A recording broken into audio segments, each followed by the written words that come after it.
Hey guys, Dr. Dobson. We're going to be doing a 17MO in this video and a 15XO. Here's some footage and we'll get into some x-rays here. This patient presents with the chief complaint of a crown has debonded in the upper right. It turned out to be the 1.5. First thing we'll tell the patient is that maybe we can re-cement it. It depends. If the crown debonds, leaving the core intact, then oftentimes we can re-cement it. But if it breaks off, it fractures, taking the tooth core with it, then we cannot re-cement it. And that was the latter in this situation. So he put it in his mouth, and we got our x-rays before we did the clinical exam like we usually do. But the tooth ended up having to come out, as you'll see with the intraoral photos.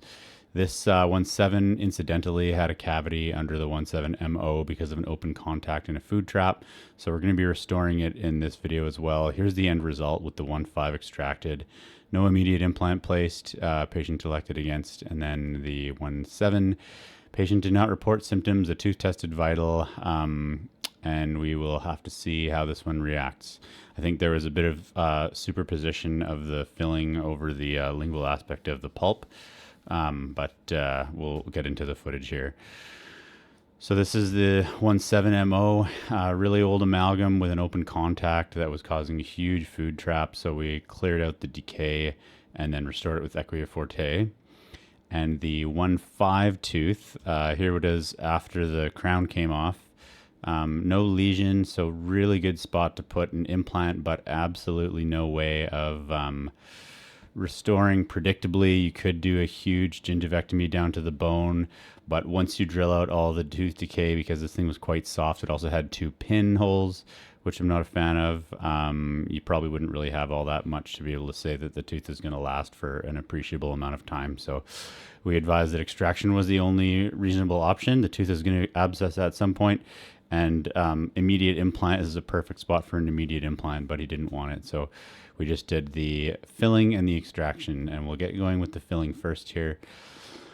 Froze with articaine, put a rubber dam on, and we're going to start removing the old amalgam material, which is always fun and easy because you can see the margins so clearly.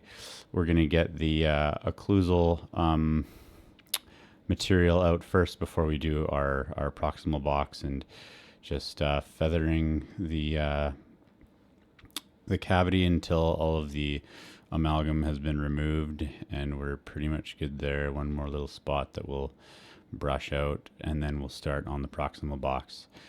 And proximal box, we're going to get everything out, brush it with the slow speed a little bit, and then we'll remove the proximal restorative material amalgam. And once we've buzzed that all out, then we will see that there's a huge food trap, lunch box of food stuck under there, and you know, that's what's going to cause a cavity and some gum problems too. So there's a photo of it, not very well focused, but we will we'll start prepping, because we're going to have to prep quite a ways under that little shelf to get to the lesion itself, which it goes more lingually. You can see there's still some decay in the lingual aspect, so it kind of wraps around the side of the tooth, which is what I'm hoping is the kind of overlay of the filling over the pulp radiographically. We told the patient there's a good chance this tooth might need a root canal, but we'll try to save it from needing one. And we'll just continue prepping our proximal box here with the large round, going between diamonds and carbides until we have hard tooth tissue around the DEJ. And the color of the tooth doesn't really indicate its health, more so it's the texture, whether it's soft or not. So we're getting close with the proximal box here and smoothing off some edges. Usually like to have some divergent occlusal anatomy for bonded restorative material. A little bit of decay under this mesiobuccal cusp that we'll scoop out and elsewhere, and then we'll do another scoop along the DEJ of the gingival aspect. Ready to restore, so we're going to use an extended sectional band, stabilizing wedge, and a separator ring. And something I like to do with my separator rings is kind of push them and then give them a shake and a squeeze to wedge the teeth apart as much as possible, so that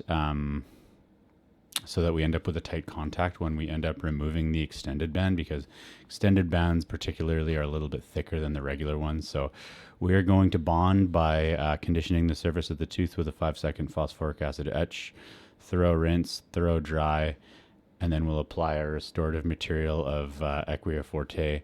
Here's the prepped matrixed tooth ready to restore, and we'll do that next. So gonna put in a full capsule of Equia Forte here, and then we say, ooh, we might be a little bit short. We're gonna need another capsule, so we're just gonna pack this down a little bit with a mostly dry cotton pellet, and then add some more material. And then we'll pack that down the rest of the way to make sure that all of the margins are well adapted before leaving it for 5 minutes, doing a recall, coming back, and then disassembling the matrix assembly, and then finishing the restoration by removing the excess material. In a situation where there's a really big proximal wall, sometimes I'll give the material 7 or 8 minutes to set, just because you put a lot of force on the thing and you don't want to have like a marginal ridge chip or the material flake away, because then you have to redo the whole thing from the beginning. So we'll reduce the excess material with a large round.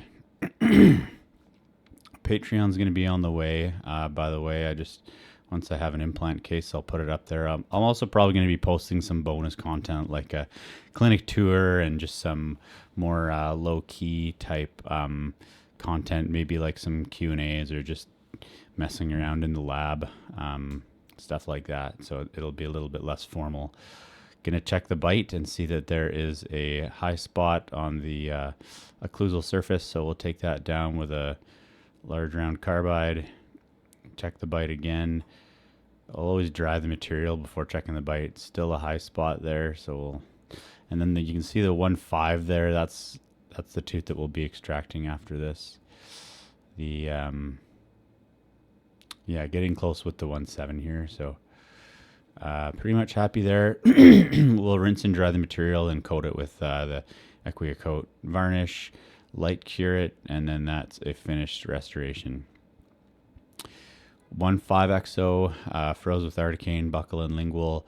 We're going to lay a envelope flap on the buccal and the lingual, and then just take a pair of forceps and pull it out.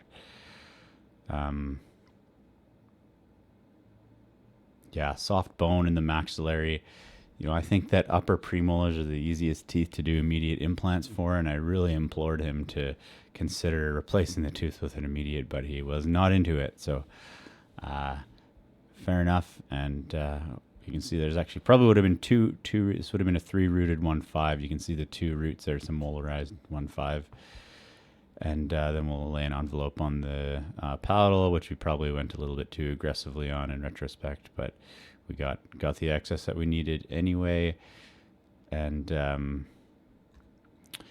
we will grab our forceps and give the thing a tug. So we'll give it a tug, and it's going to come out nicely for us, and then that's going to be it. We'll give post-op and advise the patient to monitor the 1.7 for symptoms, as it may end up needing endo or exo at some point. So that's that one.